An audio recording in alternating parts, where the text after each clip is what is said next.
What if everything you thought you knew about ancient wisdom was wrong? Hidden in plain sight, a veiled secret code lies within the world's most sacred text.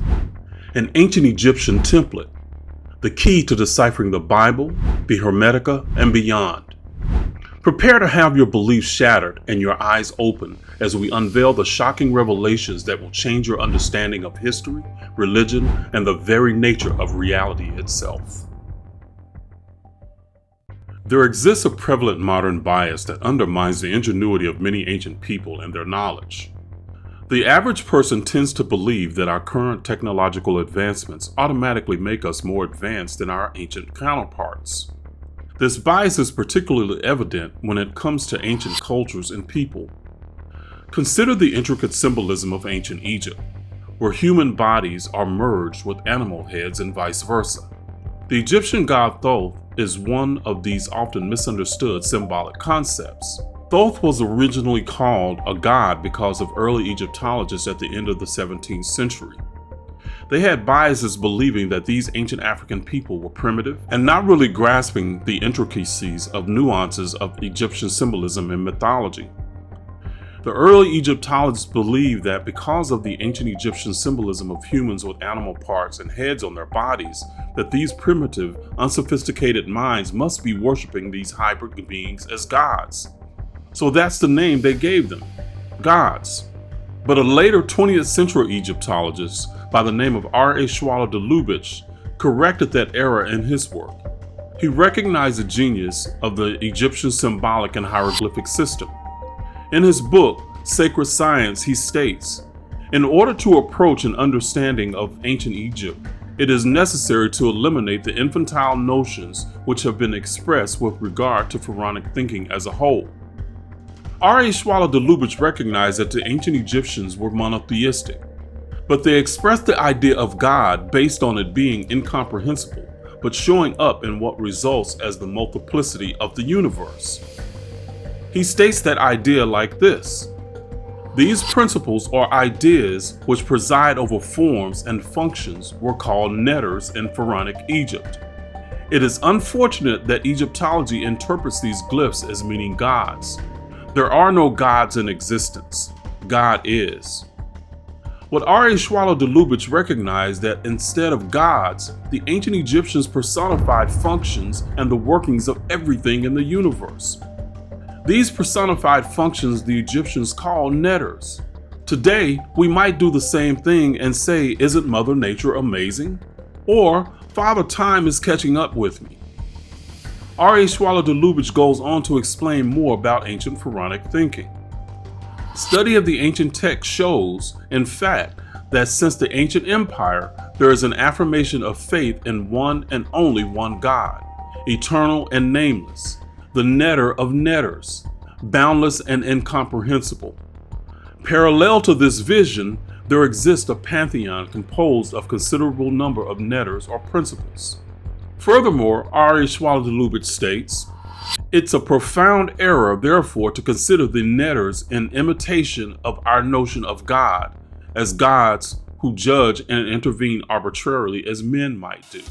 De Lubitsch confirmed that many ancient historians had stated that philosophers, theologians, mathematicians, and poets from various civilizations studied in ancient Egypt over the centuries. Because of Egyptian philosophy and cosmology as the foundation of many of these ancient civilizations, there came to be sort of what we might call a template or framework in which these civilizations presented their knowledge. Be it in writing, symbolism, or mythology, just about every Western spiritual, metaphysical, and theological system's roots go back to ancient Egypt. But one civilization in particular drank a long time from a deep well of ancient Egyptian knowledge and wisdom. That was the Greeks. The mythology that was passed along orally in ancient Egyptian mystery schools for thousands of years was written down in ancient Greece with name changes and nuances to fit their culture. R.A. Schwaller de Lubitsch stated this about the ancient Greeks and Egyptian connections. This indicates that the wisest of Greeks, from their first contact with Egypt until the first centuries of our era, borrowed from the wisdom of the ancient pharaohs. It's important to recognize the Greek connection to ancient Egypt because so many stop at Greece as the foundation of philosophy and theology in the West. As R.A. Swallow-Delubis states, the wisest Greeks borrowed from ancient Egypt.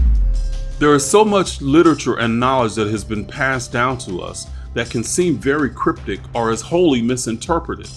But so many scholars have misjudged the knowledge of ancient Egypt as primitive or nonsensical. However, the keys to unlocking deep, esoteric, or secret writing from the Hermetic alchemists, Gnostic writings, the Christian Bible, and even ancient Hebrew texts like the Old Testament Pentateuch all have their foundation in ancient Egyptian symbolism, mythology, and spiritual science.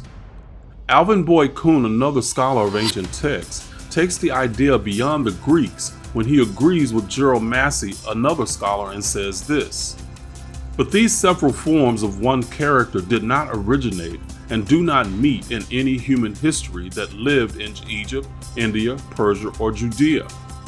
They meet only in one place, in the mythos," says Massey, "with indisputable truth.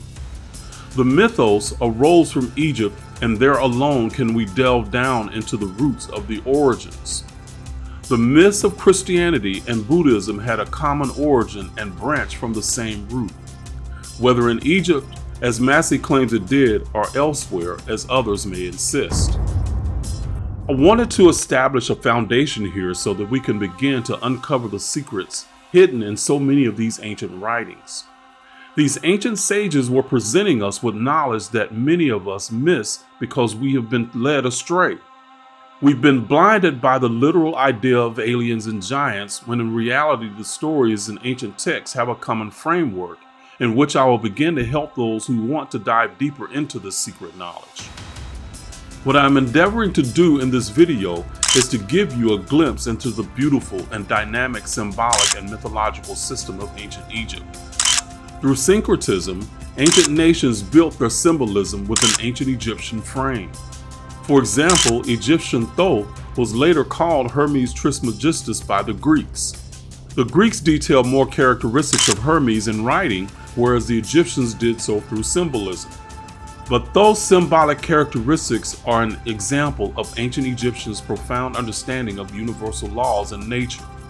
Later in the video, I'm going to break down the shared template of many ancient cultures and their ancient texts.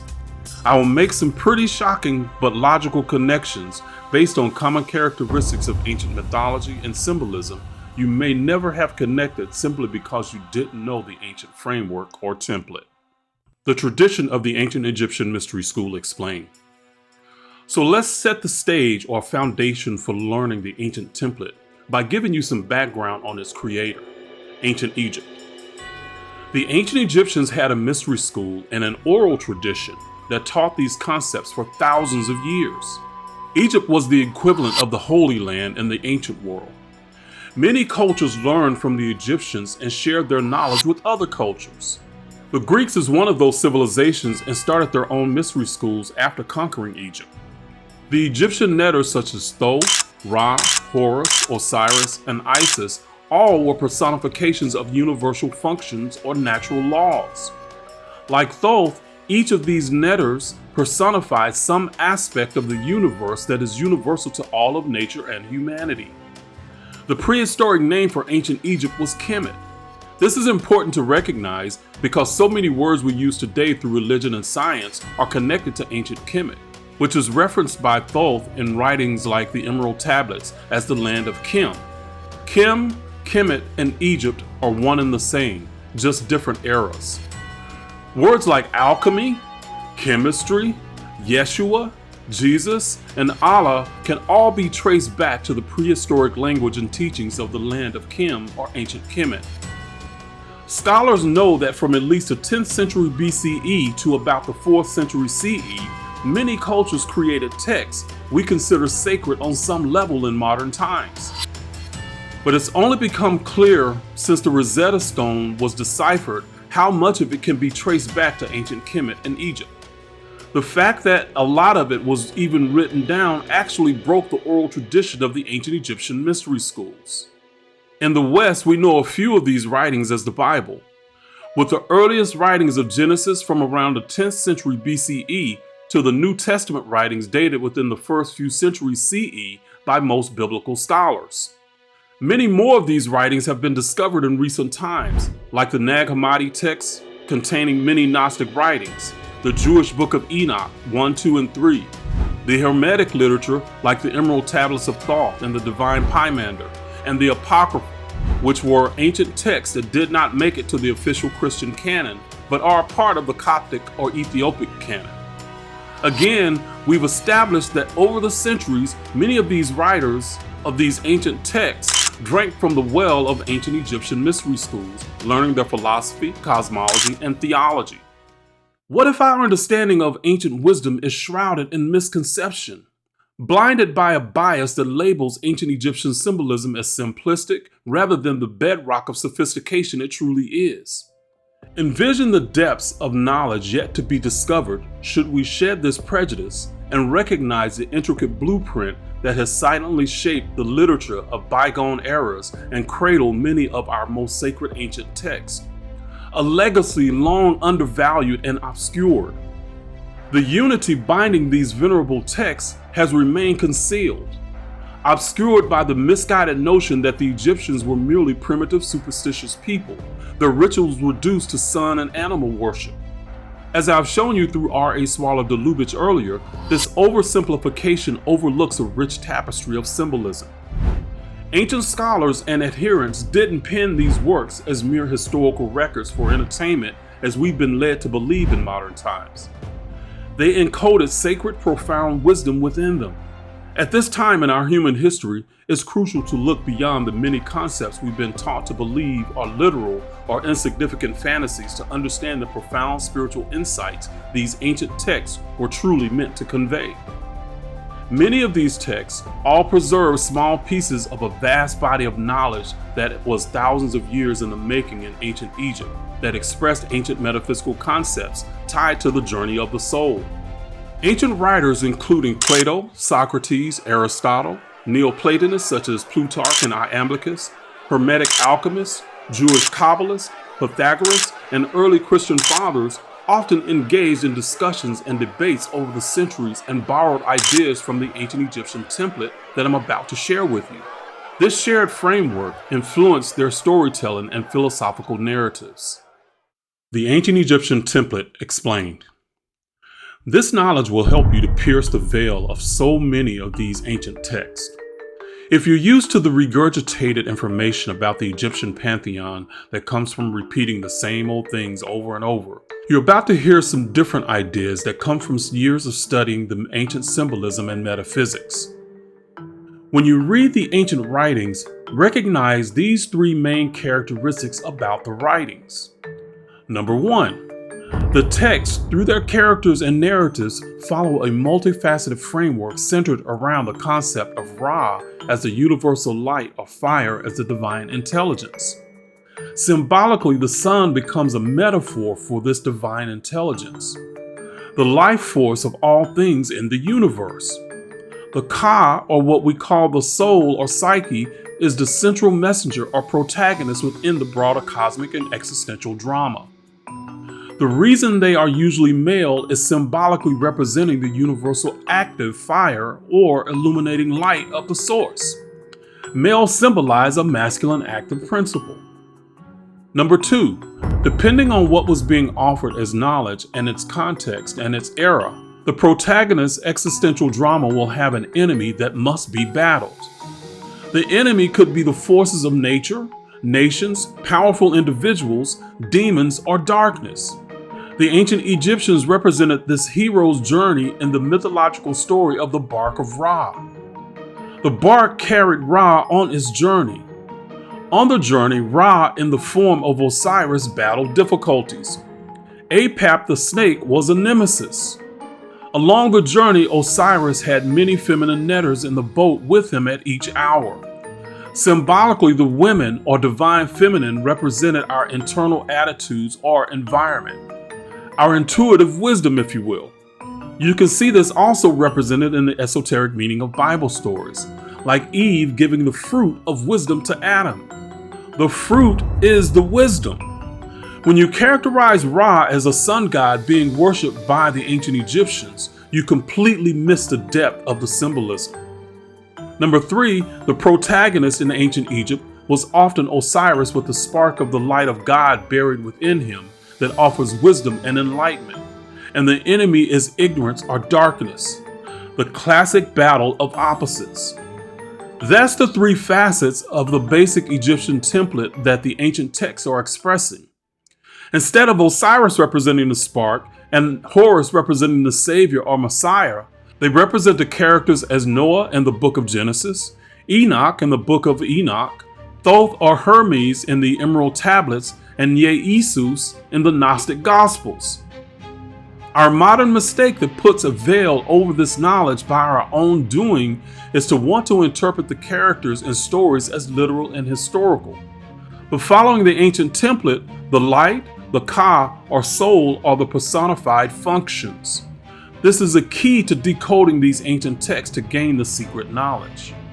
The characters are not the message.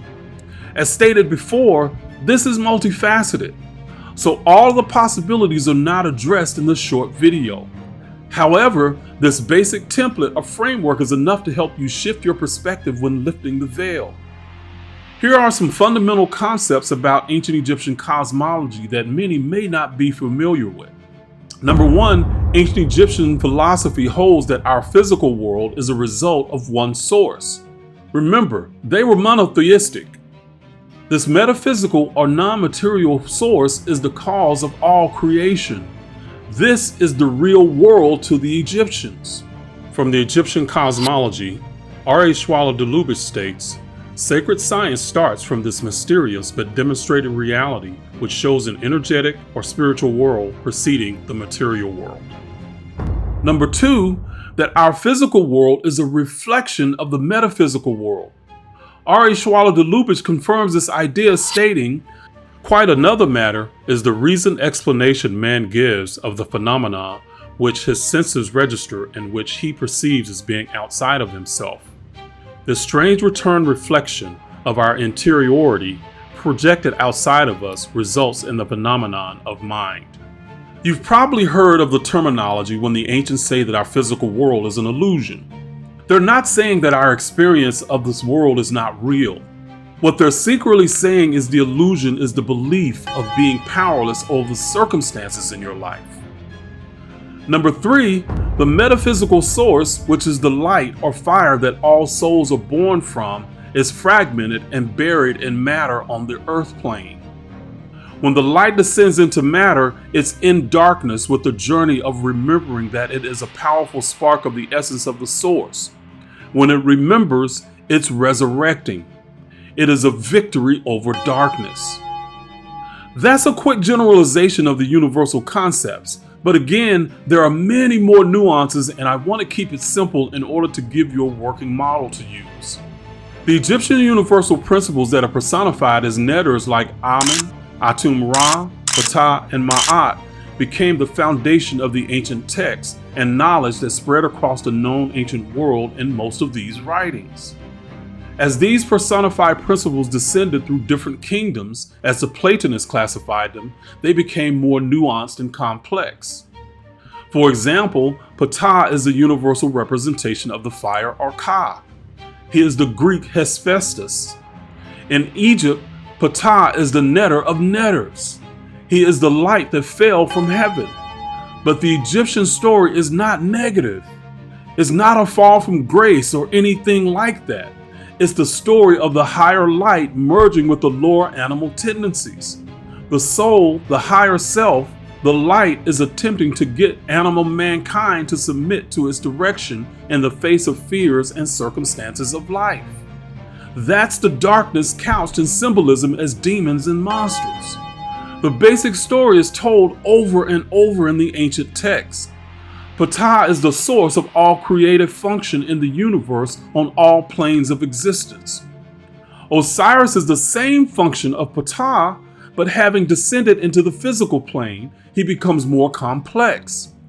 Osiris is the Ka of Ptah buried in the physical world of time and cycles that added to the complexity of the experience of the Ka. Both Ptah and Osiris have one leg standing on a plinth or base, which is a symbolic clue to functions they share. Both represent the idea of the Ka as a creative aspect of the fire or soul within us all. The universal ability of each human as a soul with the ability to create is a secret key that is often shared in these ancient texts. The ancient Egyptians represented the creative aspect of the Ka by showing the hands of Osiris and Ptah free when everything else was wrapped and bound. Recognize that Ptah is universal and Osiris is more specific to the earth plane. Because the knowledge was traditionally secret in ancient Egypt, the adherents to this knowledge broke the oral tradition when writing it down, but preserved the secrecy by writing it in an esoteric or secret-coded metaphorical and symbolic language. For example, the biblical story of Isaac, Jacob, and Esau are written in the coded esoteric language and teaches deeper universal laws and principles grounded in the ancient Egyptian framework. In the story, the father Isaac symbolizes universal law. He was blind, which esoterically tells a person with the key to unlock the true meaning of the story that universal law is blind when you know how to access it. In other words, it doesn't matter who you are, your background, or what you look like. Universal laws are blind and work the same for everyone. There is no exceptions. The literal story of Jacob stealing the birthright of Esau hides the true secret teachings from those who believe the Bible is literal and historical. If you're interested in learning the deeper metaphysical science behind the story to help you manifest a better life, you can click on the link in the description at www.whodoipraytonow.com and learn how to connect the universe beyond the religious idea of prayer to understand the ancient metaphysics principles. I always get asked, now that I no longer believe, who do I pray to? The answer is hidden in the story of Isaac, Jacob, and Esau. But this is bigger than any religion. It's profoundly simple to grasp. The keys to unlocking this knowledge are found in ancient Egypt. It's not about praying, it's about how you think, how your mind is shaped by the illusion while on the earth plane. The idea of thoughts become things is one of the foundational teachings of these writings. But not only that, how to develop your skills to manifest. So hopefully I've helped you understand ancient Egypt and how it's philosophically the source of many writings and teachings in the ancient world. The ancients did add their own nuances depending on the geographic location and their culture, but the basic simplified template is the mythology and symbolism of ancient Egypt. Now I want to help you decipher a really important neter or universal function of human nature that has been hidden in plain sight. That would be the ibis-headed Thoth. Breaking down the symbolic framework for Thoth as an aspect of human nature. So why did ancient Egyptians symbolically use animal heads on human bodies and vice versa? This question relates to what many in the metaphysical and alchemical communities know as the law of correspondence, or as above, so below, as within, so without. In some modern ways, you have heard this idea, what you put out is what you get back. In Christianity, you heard it said, as on earth as it is in heaven. These are all connected to what many know as the law of correspondence. We've established the foundational framework of most ancient writings. The characters in many of these ancient writings secretly express the idea of the soul and human psyche as a metaphysical aspect of human experience. We can have an idea of the soul, but the psyche is almost impossible to define. But we can use the word interchangeably with soul. We established syncretism among ancient nations. They all borrowed from each other, just like we do in modern times. Characteristics of the ibis-headed Thoth in many ways are the foundation of the Greek Hermes Trismegistus, Roman Mercury, Gnostic Jesus, and Christian Jesus. Each of them expressed an ancient philosophical principle about the soul as an intermediary, translator, or messenger between heaven and earth. The soul or psyche connects body and spirit as the go-between of the metaphysical and material realms. If you'll notice, each of them is characterized as a type of messenger. The Bible Gospels are said to be good news, right? And who is the messenger in the Gospels? Jesus, of course. They symbolically, mythologically, and allegorically represent the ancient Egyptian teachings about the ka or soul as the intermediary between the physical world and the metaphysical world, translating information to and from both realms. The animal head explained. Now, back to the animal heads and what they solved. The problem that the ancient Egyptians had to solve was communicating metaphysical concepts and getting the adherent to ask deeper questions to gain revelation and insight into the human psyche. The ancient Egyptian sages didn't arbitrarily choose particular animals. They chose an animal from their physical world that could most closely approximate the characteristics of the metaphysical principle. That was their genius. These particular animals were part of the fabric of their life, their geography, their culture, their myths, and their legends for generations. But if you arrogantly believe that the ancient people were ignorant and superstitious, the keys to unlocking this profound body of knowledge are locked to you. In the case of Thoth, who personifies characteristics of the human psyche, the ibis's head was used to give a clue to the psyche's metaphysical characteristics. If you read about Thoth on almost any website, you will see that he is called the god of writing, science, and mathematics. It's because of him that humans have these tools at their disposal. Didn't writing, science, and math come from human minds? Of course. Thoth represented a universal aspect of humanity while on the physical plane. For the ancient Egyptians, the ibis represented the purest characteristics and corresponding elements of the metaphysical psyche of the soul. Animals represented keener aspects of the soul and/or psyche. Knowing an animal's natural characteristics and how they function in nature gives clues to what aspects of the psyche the animal symbol was helping the adherent to intuitively grasp. In the case of the ibis, it represented precision and clarity because it could maneuver through muddy waters and find its food. A healthy, aware psyche allows a person to maneuver through confusion and ambiguity to find clarity. The ibis also represented creativity and innovation. Thoth is credited with the invention of writing and language, fundamental tools that transformed human society. The ibis, with its distinctive appearance and behavior, symbolizes the uniqueness and creativity of the mind capable of producing art, literature, and scientific invention. In the case of the Egyptian, a bird's head on a human body also implied the idea of the ability to reach higher knowledge coming down from the heavens. A bird flies high above. The symbolism used by the ancient Egyptians is ingenious. Because they use animals, it makes you search for deeper meaning. The symbolism causes you to tap into the left and right hemispheres of your brain and causes you to use logic and intuition to gain personal revelations and insight. They anthropomorphize the concepts. To anthropomorphize means to connect an abstract or metaphysical function via an analogy to something natural and concrete.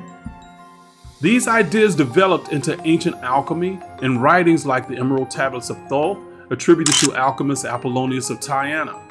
Writings like the Gospel of Thomas and the four biblical Gospels follow the same template of the soul and human psyche as the main characters. However, they did not use animals to represent deeper metaphysical concepts, only humans. This led to the literal interpretations of the ideas by the Romans, who subsequently corporealized their messenger of the good news. They humanized the concepts. The main point to grasp here is that whether it is the Old Testament, New Testament, Hermetic literature, Gnostic literature, Neoplatonic literature, the Apocrypha, they all share a common framework that gives us deeper knowledge about how to navigate our human psyche while we're in the physical world when you tap into the esoteric meaning. The stories and characters are universal representations of this ancient knowledge. The Egyptians preserved the keys in stone. They were not primitive or superstitious. Their mythology and symbolism are the keys to unlocking powerful ancient knowledge developed for thousands of years. When you know these keys, you can dig deeper into the ancient writings on a deeper and more profound level. You break down the real secret meaning of ancient stories in the Bible and other ancient texts that used to be difficult to understand or just not make much sense. They become more meaningful and relevant to your own personal journey, especially when you can break down the esoteric meanings into the modern everyday language. Nothing is hidden from you when you have the key of inner sight. Thank you for watching. Please subscribe, like, and share this knowledge with anyone who may be enlightened and uplifted by it.